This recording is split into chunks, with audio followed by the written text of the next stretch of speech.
Hello all my lovely viewers, Alvin here, and I'm finally back for another video.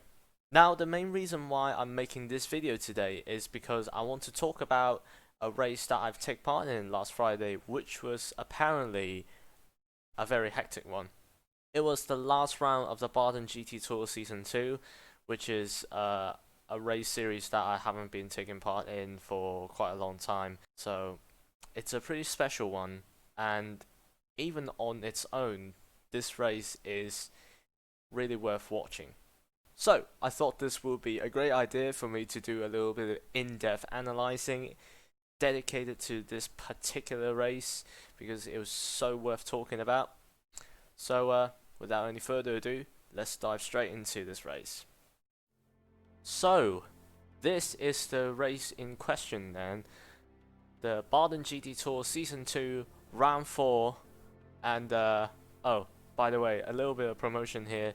If you want to check out the rest of the Baden GT Tour coming up in a few months, or you want to check out the full replay on the last couple of races, you can find it all on Jack's Twitch channel.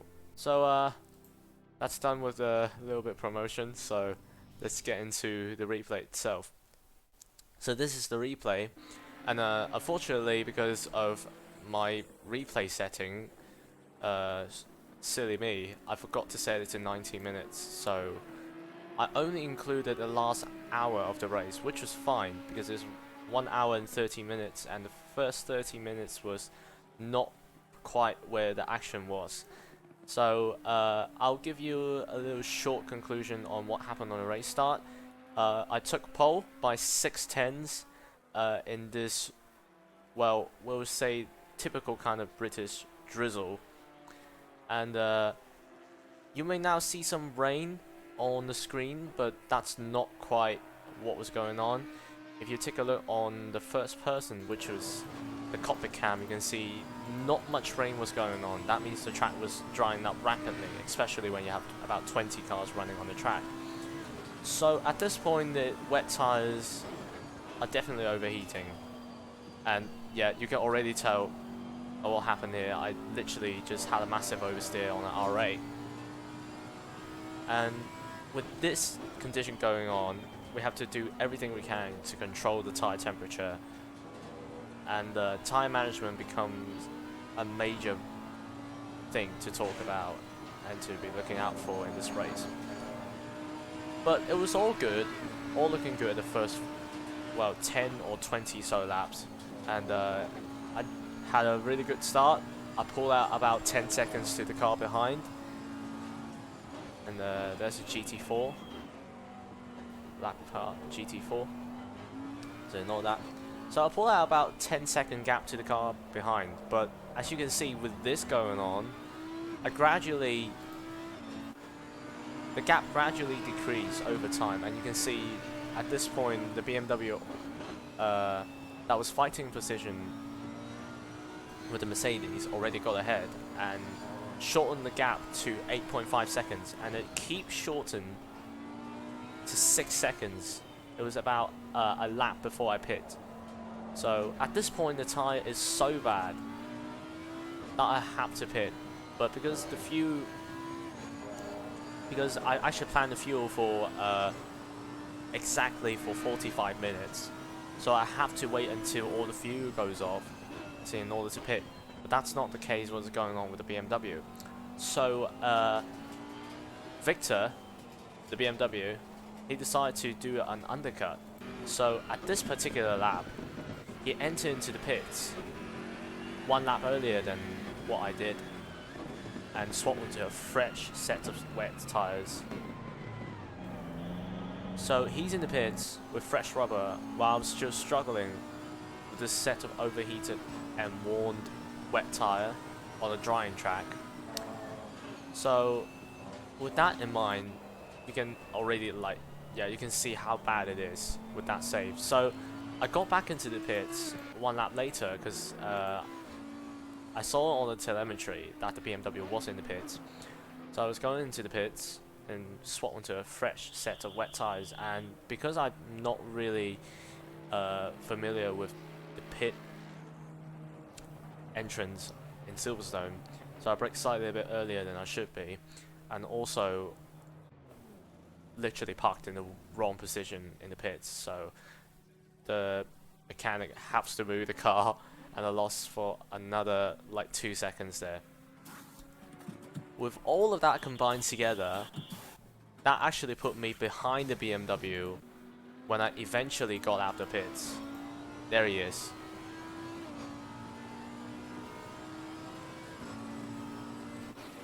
So after I got back out into the pits, the BMW pulled about 4 seconds on me. So I lost 4 seconds in total, at least in the pit stop, because he was behind me.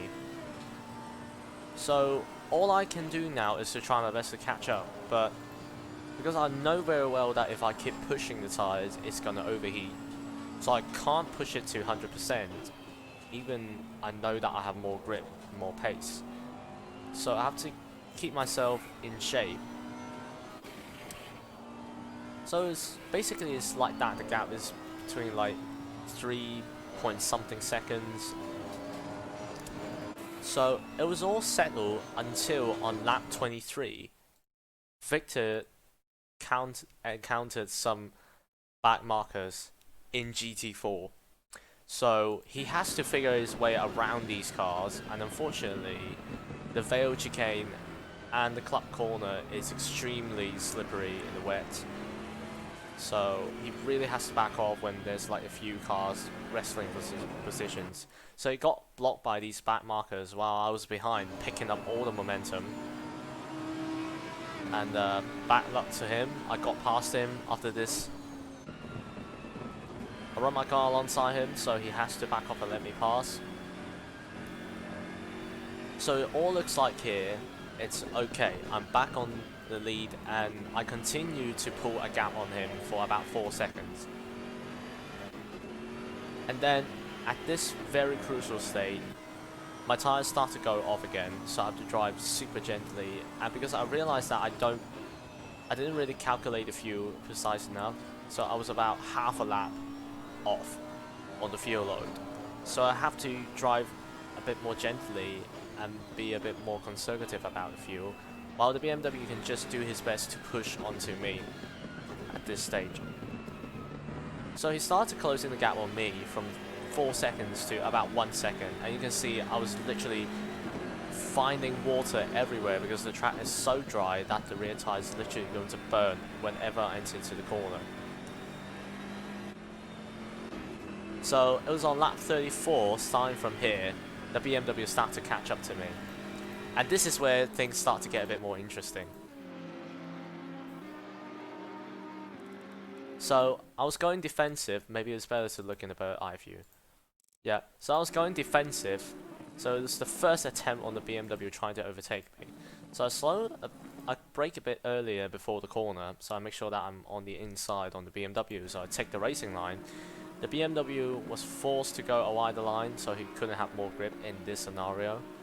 So this was a rather easy defense on the BMW, and because I know that my tires are gone, so I couldn't go head to head with him in terms of cornering speed.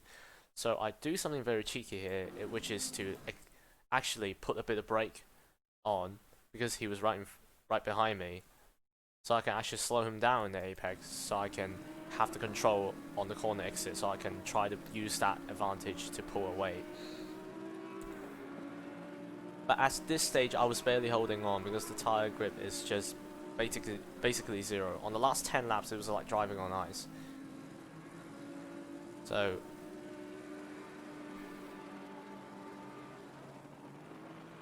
you can see how much the BMW is closing in braking zones, because he just have more confidence on that scenario. You can brake later, you can carry more speed into the corner without the car drifting around. And meanwhile, I was afraid to even try to like brake a little more into the corner and bring the braking into it. All the trail braking stuff have to be extremely cautious. So the battle just goes on, and here is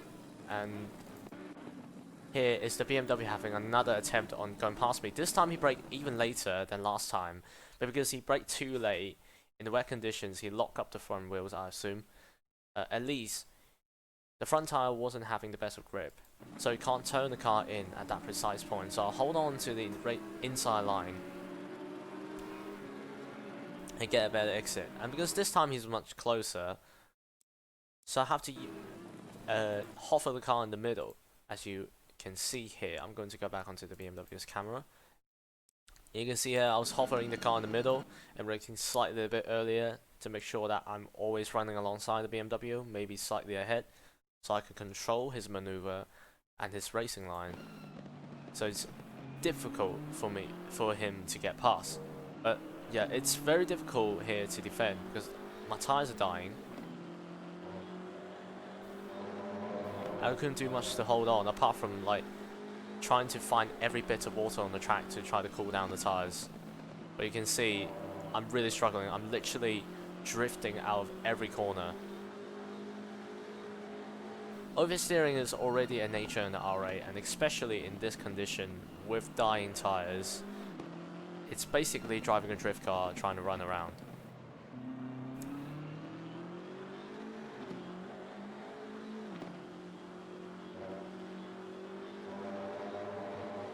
And you see, we're both going offline to find a bit more water to cool down tires because the same will apply to him. Maybe he will be not as serious as mine because the BMW is naturally a bit more balanced compared to the R8. It's tend to oversteer a bit less, but he must have the same problem at that point. And you can see what I've done there. This is a mistake.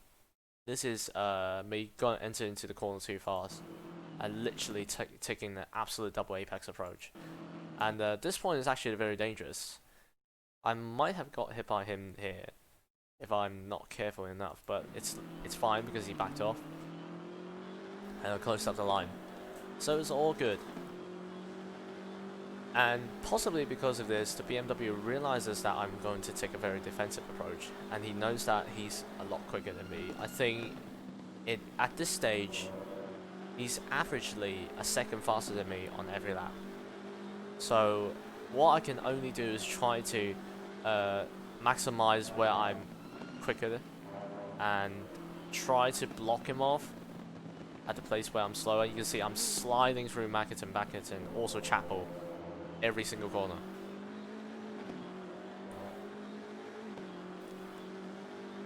So here we go again. This time he is also very close, and I'm moving very slowly onto the defensive line, so it's difficult for him to choose where to go. And I hover in the middle again.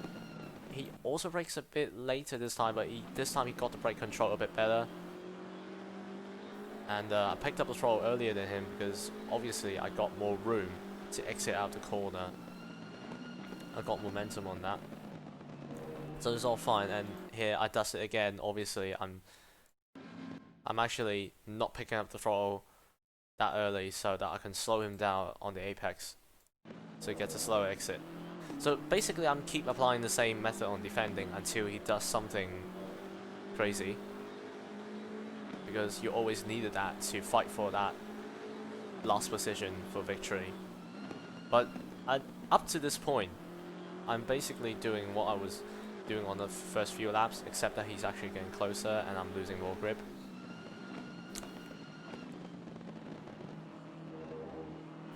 It's all very, very close. It's very tight all the way through, and we're basically just doing it all over and all over again.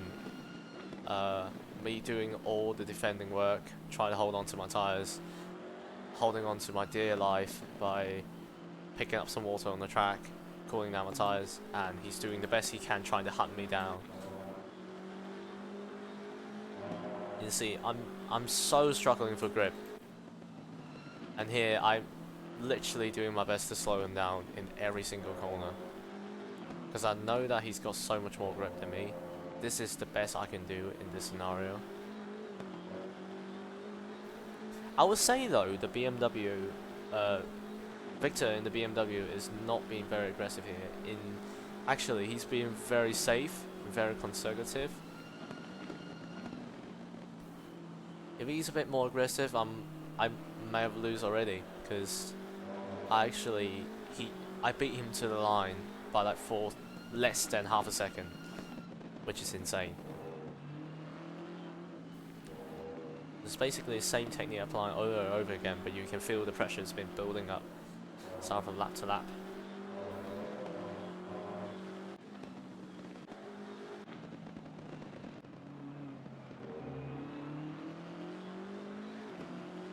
And here, actually, he's getting a lot closer compared to the previous lap. But he messed up the exit here with the oversteer. And well, the lap car's around, it makes things 10 times more difficult. And there's a Lamborghini spinning.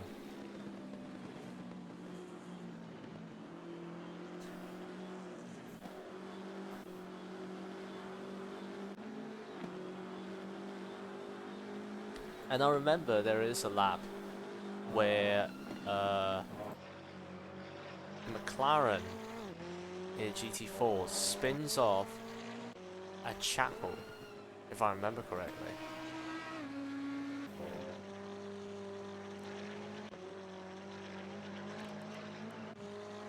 If I remember correctly, it should be maybe 2 laps earlier. The McLaren actually spun off and scared the shit out of me, if I remember correctly. It should be one of the laps here.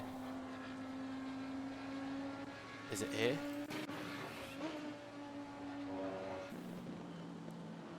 It's one of those laps where the McLaren actually spun off in chapel. I think it's here. No, it's not. Just, excuse me. Give me a second. 2 hours later. Yeah, I think I found it. It's on lap 41, where they actually have a very, very hairy moment. So, I'm gonna play you this onboard replay here to show how terrifying that is. The BMW was chasing me, that's what he was doing, and this happens right in front of us. A GT4 McLaren spun at the exit of Chapel. And on my side of the camera, it looks even more terrifying. You can see how close to make contact there. It's literally like, I believe it's just probably inches away from making contact. Yeah, there. It's really, really terrifying.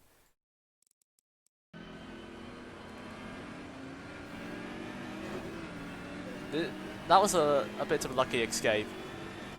And the funny thing is that actually a GT4 captured the action there. You can see from his camera. It's always better to view these incidents in third person. Look at this.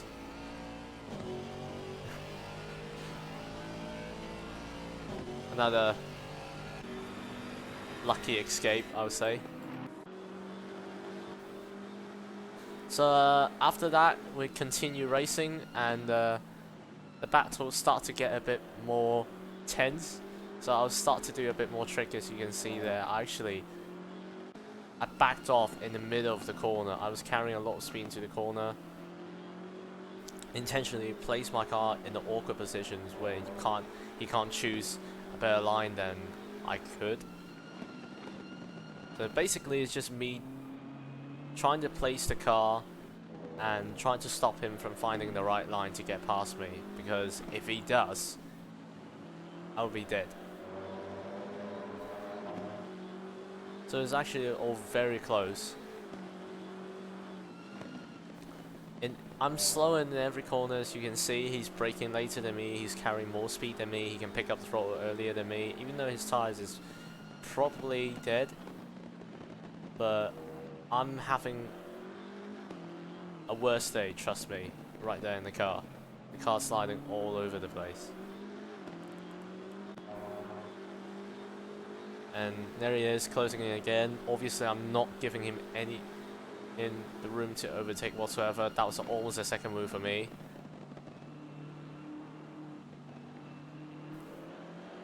That was an awkward line for him to try to pull off the overtaking maneuver, and I'm drifting into the corner again, drifting out of the corner again.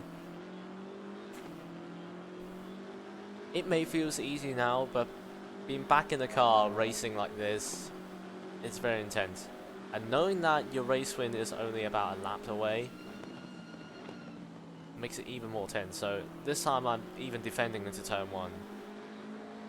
This is not a good corner to defend in dry, but in wet it's okay. This is slower. You get less grip to try to pull off a cross line maneuver. So yeah, I'm doing my best to carry as much momentum as I can on the exit of Chapel, and knowing that he can't overtake into, I forgot what this corner name is, and I especially backed off in this corner again because I'm knowing that he's going to catch up to me anyway, so I do my best to slow down his momentum. Again, place my car in the middle so I can always adjust and make sure that he doesn't go for a proper line to overtake on me.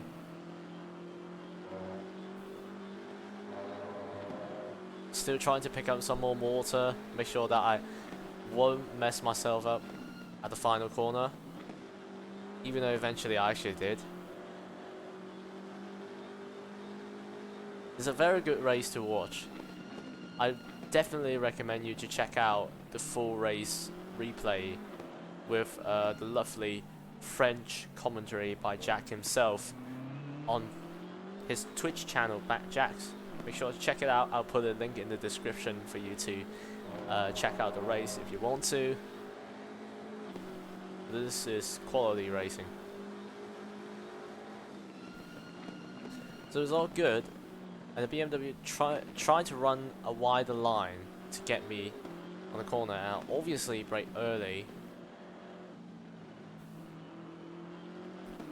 And this is where I fucked up. I actually pulled a bit of a wide line on the exit, so I actually had the slowest corner exit speed compared to the BMW. So this is precisely what happened here.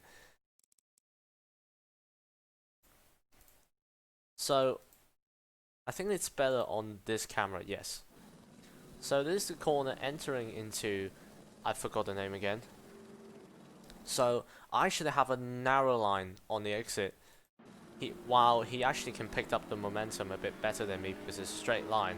So obviously I had a better exit, but I moved over half a car length to avoid him from taking the inside line, so he has to move over and back off. And this is literally a race win by only a small margin. This is how close it was. I'm gonna slow down the replay a little bit. This is how close it was. I think it's less than 1/10 even on the line. So as you would guess, with that momentum going on, Victor would have got me probably for half more lap. But yeah, this is really all about time management in this race, and I haven't done it too well because I only have about 2 days to practice for this, because, well, I didn't have much experience to go back onto ACC online racing again, especially in the wet. I haven't done that much, so that much of a practice couldn't do me too much. I had a okay time in that point, but the pace is only enough for me to take pole in the qualifying, but not enough to keep myself in a good position in a race. So it's a race win, but I'll take that as a lesson learned, because it's probably not the best I've done, but it's a good one. And that's a rather standard example for attack and defend game in racing. So on that reason, I think that it's a good race to share about. So that's all I want to talk about the race today then. And again, if you want to check out the full race replay, I'll drop the link in the description below. onto the full race replay on Backjack's channel. And I apologize again for this 1 month of blank period, because I start to get back onto karting race again, so I will have less time to do all this YouTube stuff. And I actually have one race coming up on this weekend, which I will be heading into Wuhan for the race. And next month I'm gonna head into Jiangxi for the final of the National Karting Championship. But with that in mind, I will still try to get myself up together and try to make a bit more content on the way. And with more online race coming back up, you expect me to upload more videos soon. So I hope that's the case if everything goes to plan. So until then, thank you for watching, and I'll see you in my next video. Take care and have a nice day.